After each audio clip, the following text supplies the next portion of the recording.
the cut sleeve. Speech, in most societies, is a weapon, a filter, and a permit system. It decides what can be named directly, what must be smuggled in under metaphor, and what survives only by attaching itself to something old enough to look respectable. When a culture cannot speak plainly without risk, it learns to speak sideways. It stores dangerous meanings inside anecdotes, objects, and inherited phrases. Act 1. The Myth and the Gesture. The core account comes from the Book of Hon. Around 2 years before the start of the Common Era, Emperor Ai and his favorite, Dong Xian, were sleeping together. When the emperor woke, Dong Xian was still asleep, resting on the long, wide sleeve of the imperial robe. To rise normally would have meant disturbing him. Instead, Emperor Ai took a sword and cut off his own sleeve, leaving Dong Xian asleep. Material culture usually leaves behind objects. Here, the object does not survive, the action does. The cutting of the sleeve becomes a preserved gesture, a small piece of conduct lifted out of court life and carried forward as if it were an artifact in its own right. That is how a private action turned into cultural shorthand. The phrase, "the passion of the cut sleeve," entered Chinese literary and social vocabulary as a coded way to refer to male homosexuality. It did not need to invent a new language for same-sex desire. It could point backward to a scene already attached to an emperor and already polished by repetition.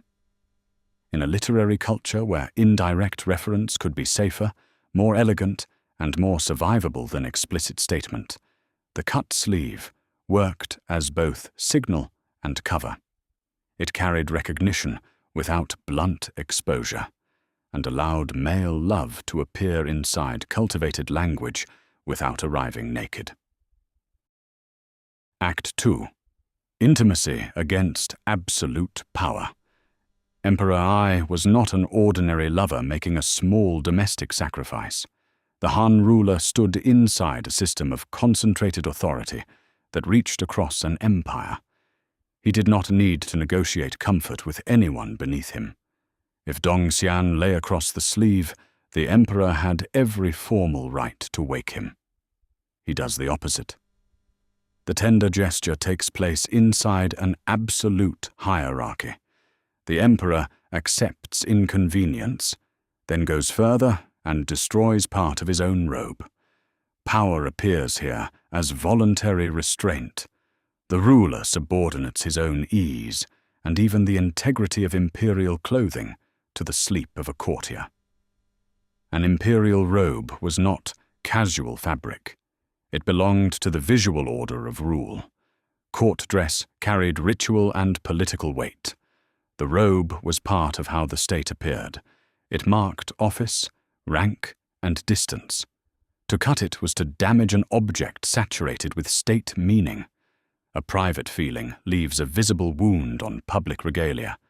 The state enters the scene as fabric, and the fabric is sacrificed to protect sleep. Act 3. A corrupting intimacy. The cut sleeve survives as a beautiful story, partly because the larger political record is much less beautiful. Intimacy inside a court does not stay private for long, especially when one of the two bodies in question holds imperial power. Emperor Ai's attachment to Dong Xian didn't remain confined to private life. Dong Xian rose rapidly. He was young, conspicuously favored, and elevated with a speed that alarmed the court. Eventually, he was made Grand Commander at roughly 22 years old, despite lacking the administrative and military distinction that would normally justify such a position. At that point, the problem was no longer only whom the emperor loved. The problem was what love had begun to do to office. Courts are built around private preference. What they cannot absorb easily is the rewriting of the chain of power.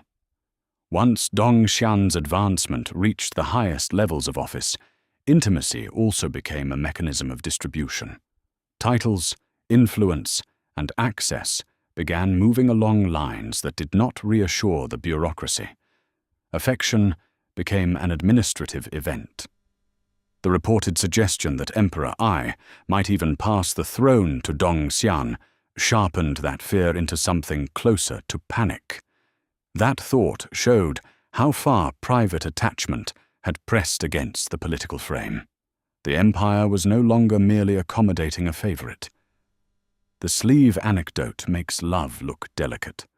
The political record shows the same relationship moving through promotion, concentration of favor, and court destabilization. The gesture of care and the machinery of nepotism belong to the same bond. The ending is predictable. Dong Xian's position existed inside the emperor's protection and could not outlive it. When Emperor Ai died 1 year before the start of the Common Era, that protection vanished almost at once. Dong Xian was stripped of titles. He and his wife were forced to commit suicide within days. The fall was as quick as the rise. Epilogue. Language often does the work that institutions refuse to do openly. The cut sleeve made desire speakable. It joined other historical allusions, including the shared peach, in a literary vocabulary that allowed male same-sex love to be named indirectly, elegantly, and with cultural legitimacy. The robe is gone. The dynasty is gone. The court that feared Dong Xian is gone. The phrase remained and kept doing its work.